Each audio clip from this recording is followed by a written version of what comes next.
Hi, everyone. Cheryl Smith here. Today, I'll be sharing an excerpt from my masterclass on how to write a persuasive letter of inquiry. A persuasive letter of inquiry is important for any organization to succeed at securing needed resources, including funding.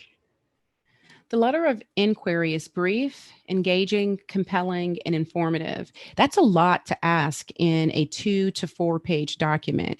It's a persuasive letter that is short in form, and it's used to seek funding, partnerships, in kind donations, and more. Just it can be used for a multiple reasons. It serves as because it serves so many purposes. The LOI becomes a very powerful tool that you can use time and again for convincing and asking for your program needs. And so the letter format and etiquette. If you picture a well written letter, because this is what you're going to have, a well written letter has a date. If you are a nonprofit writing an LOI, you're going to also have your contact information and your EIN. You don't want the funder to have to scout around or ask you for it. You're going to have the funder's name and address and then salutations. Okay. You are going to write in first person, but you still want to make sure that it's respectful and formal. So there is high quality paper that we like to use because there is something about holding good things in our hand. And if we're going to be mailing this letter, we want people on the other end receiving the letter to open up the envelope and hold it and feel good about what they're holding as opposed to a flimsy piece of paper. So try to get the crisp white paper, 28-pound paper, and it'll all be on the package of the copy paper that you purchase. 96 to 98% brightness that keeps it nice and crisp behind your black writing. Organizational letterhead, even if you don't have letterhead, making sure that your organization's legal name is written nice, big, and in bold. So if you don't have letterhead, just make sure you stand out, or at least at the very top of the page in letterhead form, you've got your organization's information. It's written in first person. And even though I've said it's formal, it is formal, but you are writing in first person because you're writing to somebody from somebody. Using subheadings are helpful because sometimes when we're writing endlessly long paragraphs, we understand where our key points are and where our pivotal moments are. But somebody who's reading your document for the first time might not be able to easily lay eyes on your key points. And so subheadings are always beneficial. Your letter is signed by the executive director, an officer, a member, somebody that's in control, in charge. And it's signed in blue ink because you want the blue to stand out so that when a funder or potential partner reads your letter, they don't think that you just copied off 15 of the same letter and sent it to 15 different people. You want them to feel like they matter and that this is an original document. And when you sign in blue, that's what gets conveyed. So just remember that we're going to be formal. Remember those salutations. Remember the high quality paper and that you're going to sign it in a blue ink. And now, what is included? What is in the body of this document that we've been talking about? Well, there is an introduction and there's a title page. And your introduction is who you are, what, when, and harmony. That's the statement for the introduction. And so, who you are, we are ABC Foundation, located where, to do what, what's your mission. And then the harmony piece is where you let the funder know that you've done a bit of research about them and that you guys are mission aligned. You don't want them to have to think about what they wrote in their IRS 990 PF about the type of organizations they're looking for. So you tell them, and in harmony with your mission to alleviate homelessness, we are a nonprofit homeless shelter that houses homeless veterans. And so we want to connect the dots for them. One of the purposes of the LOI is to answer a lot of the questions, connect the dots, and so that it's a no-brainer to support you. Your project title is always there as well on your first page. And a bit about titles. Titles are distinct from your organization name if it's for a program.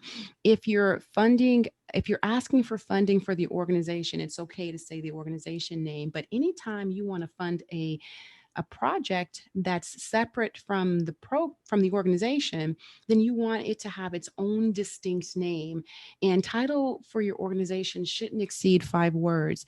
Actually, 3 is average. And so you don't want this huge long title. So come up with something that's very concise, that relates to what it is that you're doing, catchy phrase, but just make sure that it's short and sweet. So the next piece of your letter of inquiry is your project description, your statement of need, your target population, and your SMART goals. And so those are all subtitles. Remember our subheadings, and we mentioned on our slide before that it's really important to have those subheadings because it helps the funder to know where they are in their reading process. If they want to skip ahead, they should be able to do that. If they want to share the letter or just a key point with somebody else in their organization, they should be able to quickly and easily find the area or their discussion point because you use subheadings. Now, we can get fancy. We don't have to use the exact project description statement of need. There's other titles that we could use. So if you ever see in an LOI example, what we do, that's the same thing as project description. Why is this important? That's the same thing as the statement of need. Who we serve is saying the same thing as target population. And you could even just say, hey, here's our plan. And those are your goals that you're laying out for under this particular project. Last but certainly not least, within the body of your letter of inquiry, you've got your final section, which is the money piece and the thank you piece. And so with money, there is the funding request, the budget, and the closing statement. And so with the funding request, that should be very specific, not vague at all. And you're asking for a certain percentage of the budget if you're looking at, say, organizational expenses, or you could just be looking at a flat dollar amount altogether. One of the things that I want to make sure to share is, unless we're dealing with the government agency, we don't want to ask a funder to fund an entire project. So if you know that your project budget is, say, 50,000, you're better served by picking a line item out of your budget and asking a potential funder to fund that than asking a funder to fund 50,000, 30,000, 20,000, particularly if you're a new program and you haven't received funding yet. You still have a little bit of proving to do, right? And so you're in the process of building up relationships and getting the funding wheels churning. Don't miss an opportunity by, and I won't say greed because I don't think that's what it is, but it is certainly anxiousness, being over anxious about your need and wanting to get it all at once right now with this person. That's not the best route to take when you're super new. It's better to identify a line item and ask for that. Your budget. And so before you can even ask for a funding, line item, you do need to have your budget written.